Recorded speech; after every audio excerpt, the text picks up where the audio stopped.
Hello लोगोफोरानि बड' सेंग्रा YouTube चेनेलाव फिन खनसे गासिबो बरायफिननाय जाबाय। भिडिअखौ स्किप खालामालासिनो जोबजासिम नायजोबबानो जाबाय। नोंसोरनि सायाव मोनसे गोदान भिडिअनि सायाव आपडेट लानानै फैदों आङो।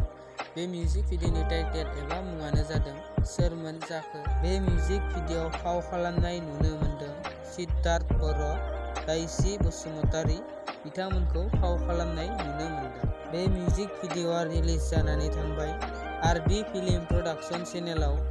बे मिउजिक भिडिअखौ नायाखैबा आंनि भिडिअनिजों नायनो हागोन। भिडिअनि लिंकखौ आं डिसक्रिपसनाव होनानै दोनदों, थांनानै क्लिक खालामनानै नायबानो जाबाय। आरो सोरबाफोर आंनि चेनेलाव गोदानै फैदोंबा लाइक, कमेन्ट, शेयार, साबस्क्राइब खालामनानै लाबाव आरो लोगोसे नेक्स्ट भिडिअआव लोगो मोनबावसिगोन।